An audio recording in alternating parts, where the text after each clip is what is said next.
សំយោគបានទុកមួយចំនួនប្រើប្រាស់មួយចំនួនសកួរសម្រាប់ថាថ្ងៃខាងមុខអត់មានការសំយោគកាត់ឡើងធ្វើឲ្យជីវិតរស់ដោយវិធីណាអញ្ចឹងអ្វីដែលខ្ញុំមើលឃើញណាប្រៀបដូចតែមនុស្សយើងក៏អញ្ចឹងដូចគ្នាយើងរាល់ថ្ងៃក៏យើងត្រូវមានការសន្សំដែរមិនមែនរកបាន10ចាយ10ទេប្រសិនបើយើងរកបាន10ចាយ10គិតថាស្អែកឡើងយើងធ្លាក់ខ្លួនឈឺតែយើងបានអីរស់បន្តអាហ្នឹងតាមរបៀបដែលខ្ញុំមើលឃើញអញ្ចឹងរុក្ខជាតិតែងតែមានដំណើរការសន្យោគពលឺរក្សាទុកប្រើប្រាស់មួយចំនួននិងរក្សាទុកមួយចំនួនអញ្ចឹងនិយមនៃសម្រាប់ខ្ញុំនៃការសន្សំធម្មពល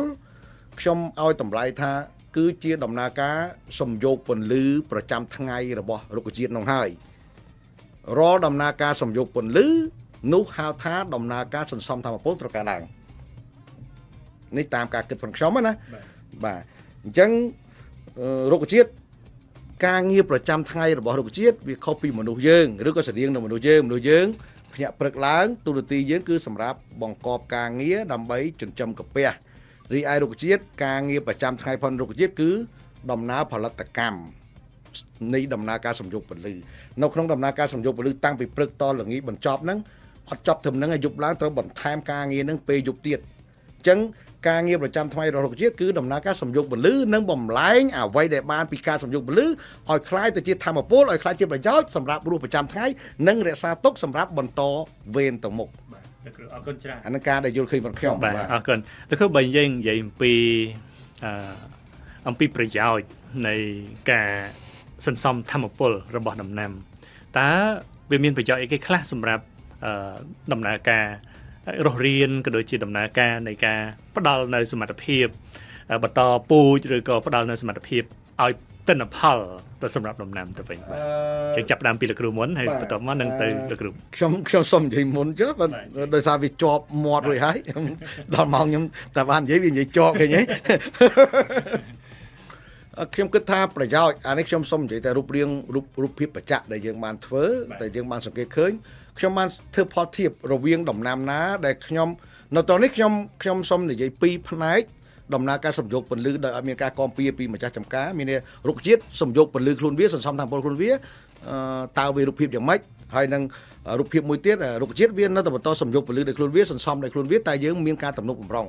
មានការខុសគ្នាយ៉ាងណាខ្ញុំបានធ្វើការសង្កេតដោយសារពីសម័យកាលមុនតម្លៃដំណាំចរេនដែលខ្ញុំផលិតតម្លៃអត់សូវល្អទេដែលជាហេតុធ្វើឲ្យខ្ញុំមានការរិះថាំមួយចំនួននៃធាតុចូលអញ្ចឹងខ្ញុំមួយប្លង់ខ្ញុំបណ្ដោយឲ្យដំណើរការសន្សំធម្មពលដោយឯងមានន័យថាសុំត្រឹមតែរុក្ខជាតិនឹងមានពណ៌បៃតងដែលយើងហៅថា chlorophyll ទៅសុំឲ្យតែមានពន្លឺទៅសុំឲ្យតែមានសំណើមដីស័កសមទៅនោះដំណើរការសំយោគពន្លឺកាត់ឡើងដោយស្វ័យប្រវត្តិខ្លួនវាទៅចោះដែលយើងមិនបាច់ចាំទៅទំនុកបំរុងឲ្យថែមពេកមួយផ្នែកទៅមួយផ្នែកទៀតខ្ញុំបណ្ដោយឲ្យរុក្ខជាតិសំយោគតាមបែបធម្មជាតិអញ្ចឹងប៉ុន្តែយើងទំនុកបំរុងដូចជាយើងដាក់ជីថែមសារធាតុដែលចាំបាច់ដែលគិតថាវាជាអំណោយផលនៃដំណើរការបង្កើតលទ្ធភាពនៃការសំយោគពន្លឺយើងធ្វើផលធៀបរវាងមួយដែលយើងអត់បានទំនុកបំរុងថែមទាំងមួយដែលយើងទំនុកបំរុងឃើញថាដំណើរការចេញផ្កាខុសគ្នាផ្នែកដែលយើងអត់បានទំនុកបំរុងមានតែបណ្ដោយឲ្យរុក្ខជាតិនឹងសំយោគដោយធម្មជាតិខ្លួនវាឃើញថាផ្កាអត់សូវស្រស់ហើយមានរបៀបវាថាផ្កាចេញមកផ្កាតរ៉េនចេញមករៀងឡាល្អួលរៀងម្ដងចេញម្ដងអាក់អីចឹងទៅចេញមិនស្រស់ចេញច្រើនសេរីក្នុងតែមួយដើមរីឯផ្នែកដែលខ្ញុំបានទំនុកបំរុងមានឯកមពីទំនុកបំរុងជួយនៃដំណើរការសំយោគពន្លឺដែលហៅថាសន្សំធម្មពលហ្នឹងឃើញថាចេញមកមានតិចសេរីដែលមិនតាមសេរីឬ2សេរីយ៉ាងច្រើនហើយចេញមកអត្រា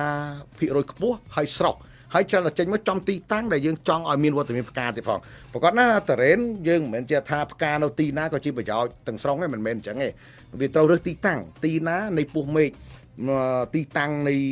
នៃប្រវែងមេឃសរុបឧទាហរណ៍ទីតាំងរបស់មេឃសរុបមួយតើគួរមានវត្តមាននៅទីណាដែលច្រើនដែលជាហេតុធ្វើឲ្យ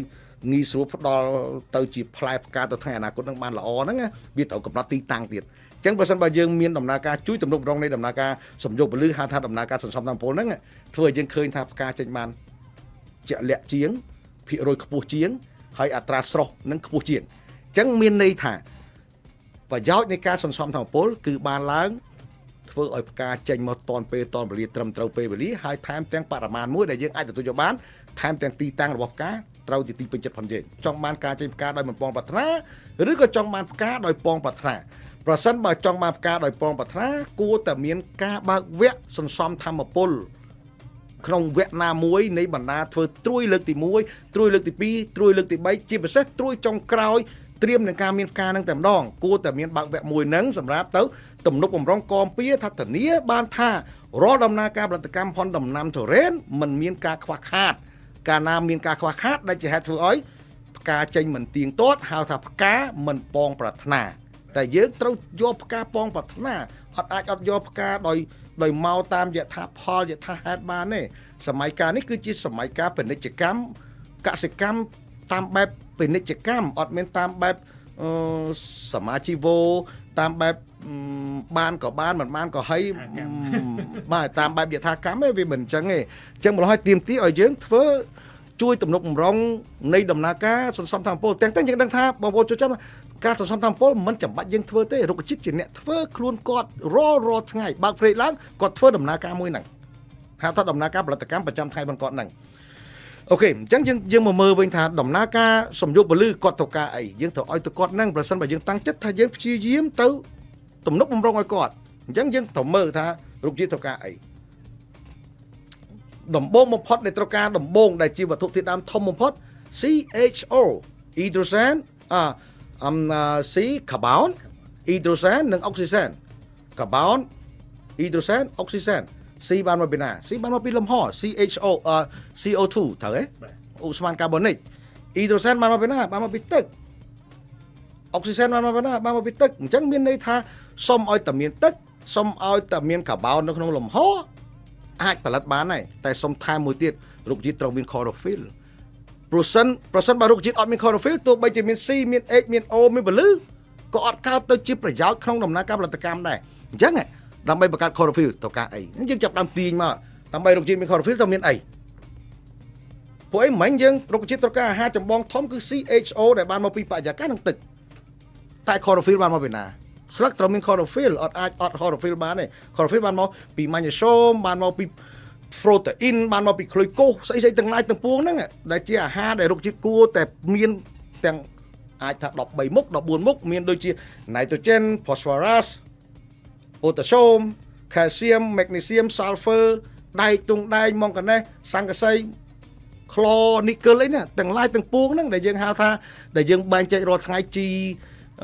សម្រាប់ដាក់ទៅដីដែលយើងតែងតែនិយមហៅថាជីគេថាចំមិនក៏ដាក់ជីមាន3 4មុខលាយចូលគ្នាម៉េចព្រោះអីយើងទៀមទីឲ្យវាមានគ្រប់ទាំង13 14មុខដែលយើងត្រូវបន្ថែមទៅនឹងដីទាំងតាមក៏ពិតប្រសិនបើដីមានគ្រប់ក៏យើងមិនបាច់ចាំដាក់ដែរតែយើងមិនដឹងថាវាគ្រប់ឬមិនគ្រប់ទី1ចង់ឲ្យដឹងគ្រប់ឬមិនគ្រប់តើយកដីទៅចូលឡាបូ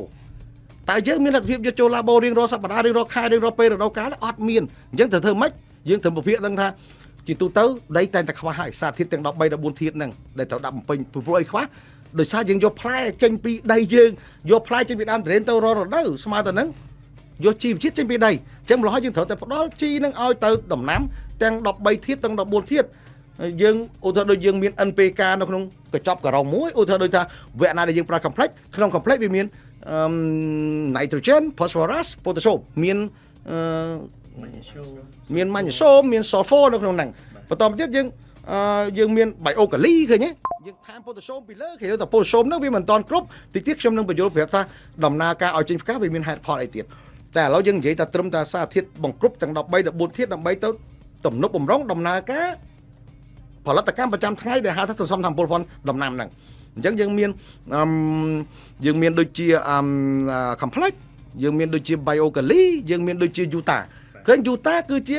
បណ្ដាសារធាតុចិញ្ចឹមរួម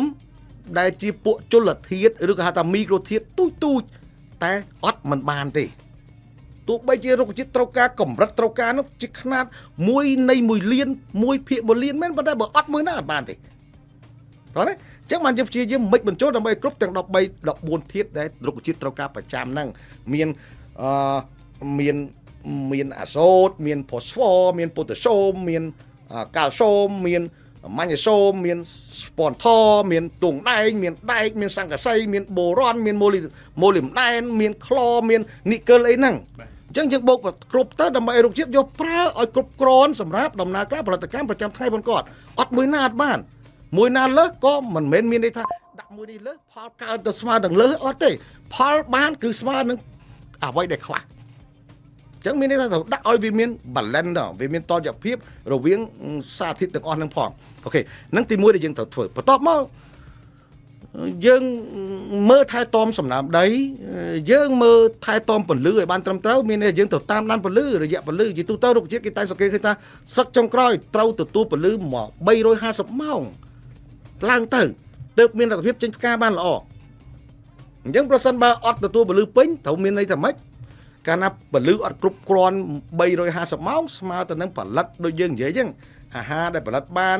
ទៅយកទៅស្តុបទុកហ្នឹងវាអត់ទាន់គ្រប់គ្រាន់នៅក្នុងឃ្លាំងអញ្ចឹងយើងពិបាកក្នុងការទៅបន្ថែមម៉ោងនៃពន្លឺព្រោះអ៊ីនធឺណិតអត់មានណាដាំដាក់អំពូលណាតែបើសកានេះឃើញទេពន្លឺអត់គ្រប់គេថែមពន្លឺមានន័យថាពេលវេលាដែលទទួលពន្លឺអត់គ្រប់ចំនួនម៉ោងមុននឹងមានលទ្ធភាពចេញផ្កាបានគេថែមអំពូលសពនិមិត្តចំនួនពន្លឺព្រះអាទិត្យតែអ៊ីនធឺណិតអត់មានទេអញ្ចឹងអ្វីដែលមានគឺព្យាយាមធ្វើម៉េចបង្កើនលទ្ធភាពឲ្យរុក្ខជាតិហ្នឹង